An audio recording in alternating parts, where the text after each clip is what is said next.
O que modifica aqui? Esse detalhe é interessante. O que acontece no cérebro? No cérebro, o que acontece no cérebro quando uma pessoa está buscando como fuga da realidade ou como alívio de tensão? A parte racional do cérebro, ela se desliga e fica funcionando mais o cérebro límbico, que é o do impulso. Então, muitas vezes, esse eu não consigo resistir, não consigo, né? Ele acontece no sentido de que o racional dá uma fechada e o límbico, que é o do impulso, ele funciona. Porém, a liberdade de não deixar o límbico, assim, não é que não deixar o límbico funcionar, ele vai funcionar, mas a liberdade de modificar aquilo ali na hora, ela existe, tá? Ela existe, então ele não está determinado. Calma que vocês vão entender melhor. Quando é uma coisa da celebração, o racional está funcionando. Funciona. E o límbico, ele está mais desligado.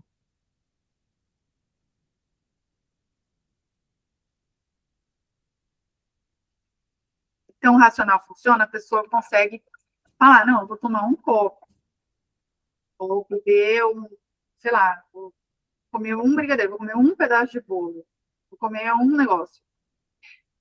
O que faz desligar isso aqui?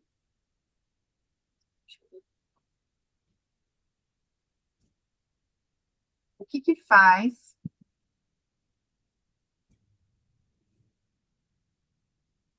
o que desliga o límbico? O que liga o límbico? O que abre a portinha do límbico, do racional? O que fecha a portinha do racional? É o estado emocional da pessoa. Então, se ela está triste ou se ela está feliz, se ela está agradecida ou se ela está... É o estado emocional. Da onde... É aqui que entra o negócio do terapeuta. Então, o estado emocional da pessoa... Então, ó, vou fazer o seguinte, ó. Peraí, vou tentar deixar mais... Temos duas situações, a fuga da realidade, o alívio de tensão e a celebração, tá?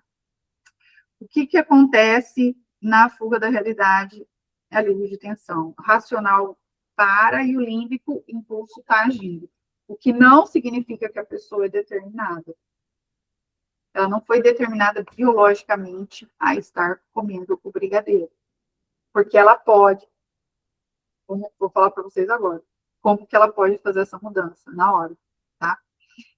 E se for na celebração? Na celebração, ela está com o racional funcionando e o límbico fechadinho. O que desliga o límbico? O que liga o límbico? O que desliga o racional? O que liga o estado emocional? O estado emocional de tristeza, né? O estado emocional de depreciação e tal. Nem só isso, né? Por exemplo, o límbico, que é o do impulso, ele funciona muitas vezes, não só na neurose, mas no mundo real também. Você está na frente de um leão, você não tem que pensar, tem que correr. Então, o límbico funciona, tá? Estou falando aqui das neuroses. Por que uma pessoa fica triste? Por causa da história que ela está contando para ela mesma a respeito dela. Por que uma pessoa está feliz? É por causa da história que ela está contando para ela mesma a respeito dela.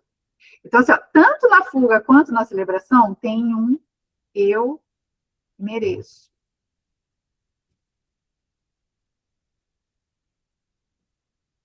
Qual a diferença? Na fuga, eu mereço porque a minha vida está muito pesada, porque as pessoas são injustas comigo, porque eu já tentei fazer de tudo e ninguém me agradece, porque eu estou tentando, porque eu faço isso, porque eu sou aquilo. E já que a vida não está respondendo, né? Já que eu não estou me deleitando naquele bem que eu queria, da segurança, né? Da vaidade, né? Eu vou me deleitar no bem possível. Então, é um deleite, eu mereço me deleitar no bem possível, sim, porque, sei lá, a mãe chega em casa, o pai chega em casa e o trabalho foi difícil. Aí o filho está dando trabalho, o filho começa a chorar. Por que briga com o filho? Lembra a ira? O que é a ira? A ira é quando você não se deleita naquele bem presente. O que o pai queria fazer naquele presente? Se deleitar no conforto, no descanso. O menininho, a criancinha pediu, porque está chorando. Se este pai vem com eu vou me deleitar para aliviar a minha tensão, eu mereço. Eu mereço, porque o meu trabalho foi pesado, porque vocês não sabem o tanto que foi sacrificado hoje lá e tal. Então, essa história que ele está contando vai fazer ele se sentir este merecedor do deleite e tem alguém impedindo ele de se deleitar naquilo que ele queria. Isso aí vai gerar ira. A celebração é um eu mereço. Também, cara, eu mereço, sei lá. Preparei uma super aula, mereço fumar um charuto, né? Assim, eu mereço. É também da história, também da história que eu estou contando, né? Pode ser o eu mereço da celebração, pode ser uma neurose também, pode ser uma neurose também. Então, só que o racional, a pessoa que ela está narrando os fatos de acordo com o mundo real, isso é uma pessoa racional. Às vezes os pacientes chegam assim, eu sou racional, sou racional. Meu filho, se você fosse racional, você não estaria numa terapia.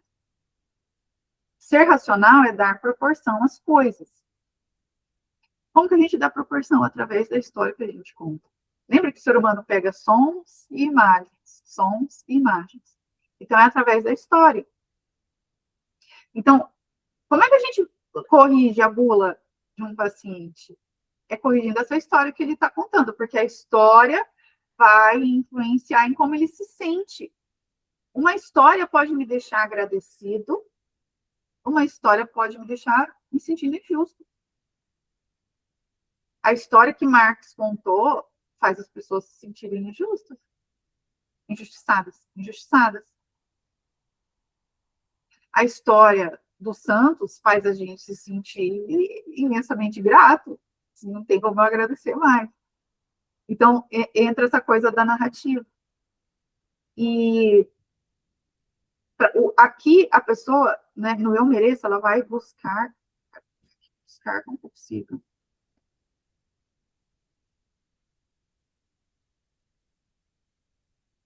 Este eu mereço também é um compulsivo. Só que aqui, se a história estiver narrada com a história correta,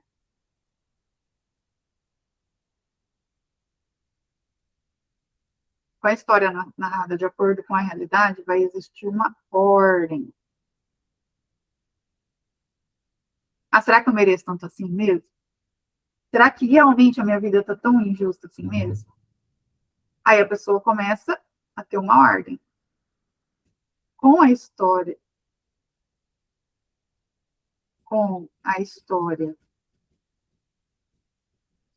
mental, né, daquilo que ela acha que é, com a história deslocada na realidade, desordem.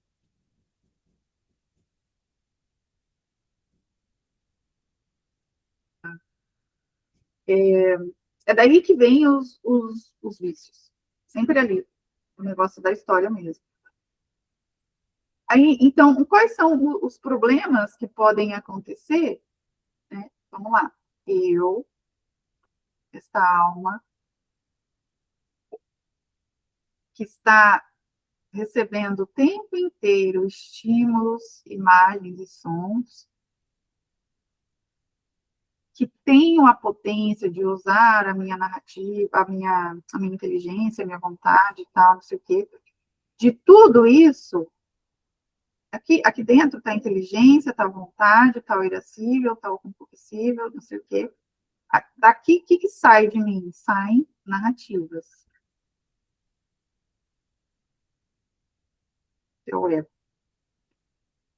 A história que eu estou contando para mim, a respeito de mim. Então, de novo, tenho bem aqui. Qual é o problema desta interação entre eu recebendo estímulos, recebendo imagens, recebendo sons, criando narrativas, e o bem? A depender do que sai aqui, é o que eu vou escolher de bem para eu repousar. Então, qual o grande problema?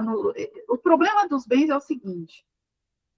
Vamos enumerar o problema dos bens aqui. Deixa eu ver. O problema dos bens é o seguinte. Problemas com os bens.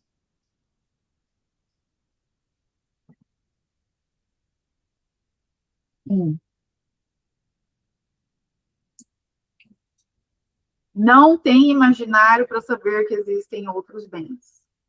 Não sabe que existem outros bens.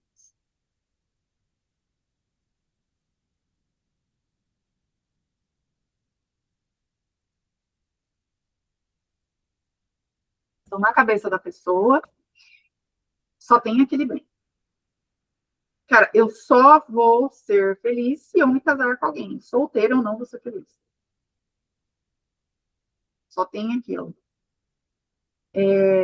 De novo, quem tá dando as referências, quem está ajudando a gente a contar a nossa história, né? Quando eu estou falando da gente, não estou falando da gente aqui, né? Estou falando. Agora nós já, né? Graças a Deus, nós temos a graça de termos, né, uma educação que está nos ajudando a contar a nossa história da maneira correta, mas para a maioria das pessoas, quem está ajudando elas a contarem a história é a cultura, né? São as universidades, é a mídia e tal, é o que está entrando. Então, o que enxerga de bem para essas pessoas, né? A visualização de bens que ela tem, ela é muito pequena.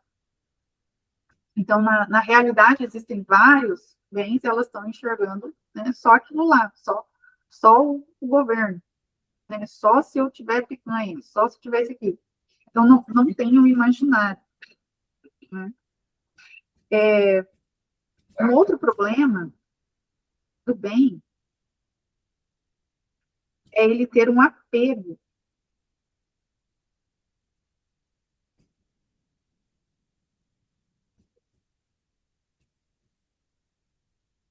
Como se só aquilo fosse trazer. Assim, cara, eu quero passar em medicina.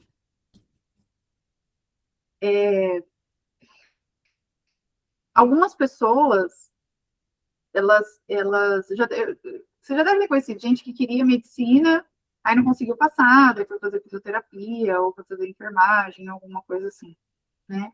A pessoa se apega sobre só aquilo fosse trazer felicidade. E apego mesmo. É tipo, quer ver?